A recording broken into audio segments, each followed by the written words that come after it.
قربانی کا جانور ذبح کرتے وقت نیت یہ رکھیے کہ میں اپنے نفس کو ذبح کر رہا ہوں۔ رسول اللہ صلی اللہ علیہ وسلم نے ارشاد فرمایا، اپنی قربانیوں کو خوب قوی کیا کرو، یعنی خوب کھلا پلا کر، کیونکہ وہ پل صراط پر تمہاری سواریاں ہوں گی۔ پوچھا گیا جنت کے بارے میں کچھ ایسا بتائیں کہ شوق پیدا ہو جائے۔ فرمایا گیا، وہاں محمد ہوں گے۔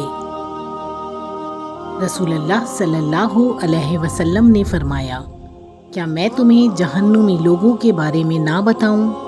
ہر سخت مزاج، بد اخلاق اور تکبر کرنے والا جہنمی ہے۔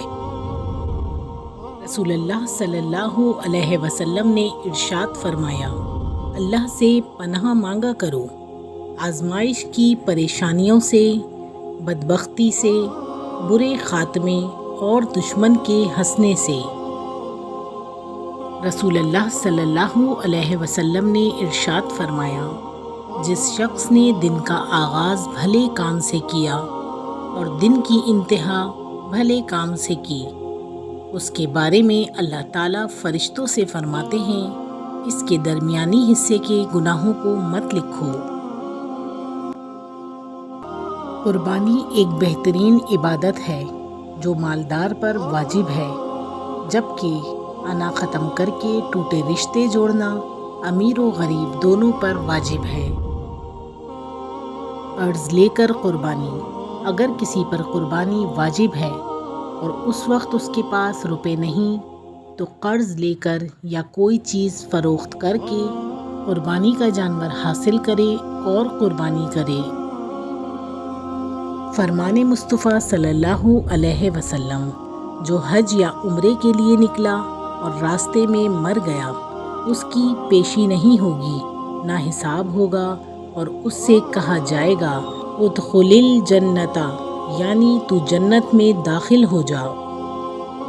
نبی کریم صلی اللہ علیہ وسلم کا ارشاد گرامی ہے، دنیا کی طلب میں اعتدال سے کام لو، اس لیے ہر ایک کو وہ کچھ ضرور ملے گا جس کے لیے وہ پیدا کیا گیا ہے۔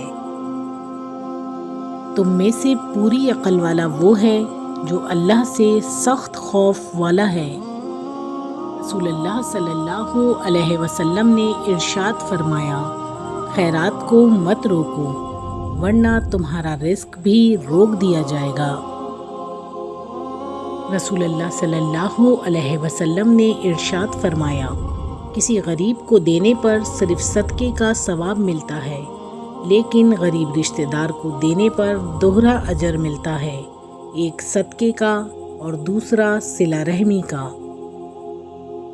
قربانی ایک ایسی عبادت ہے جس میں قدم قدم پہ ریاکاری، دکھاوا، بڑائی اور تکبر کے امکان موجود ہیں، لہٰذا نیتوں کو درست کیجیے تاکہ آپ کی قربانی ضائع ہونے سے بچ سکے۔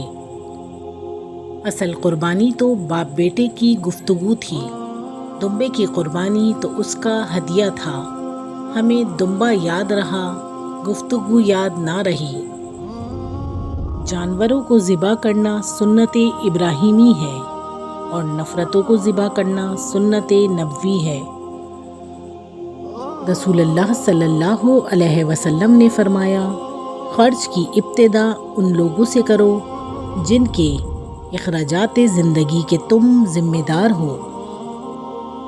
رسول اللہ نے ارشاد فرمایا، تم خود کو پاک مت کہو، تم میں سے نیک آدمیوں کو اللہ جانتا ہے۔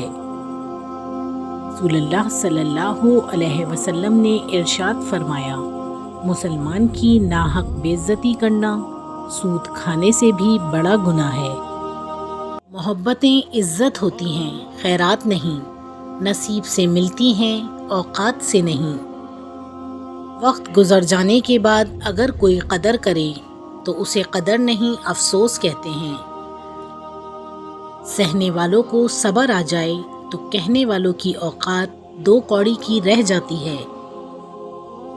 وہ کہتے ہیں پتھر دل رویا نہیں کرتے، وہ کہتے ہیں پتھر دل رویا نہیں کرتے، انہیں کیا خبر پانی کے چشمے پتھروں سے نکلتے ہیں۔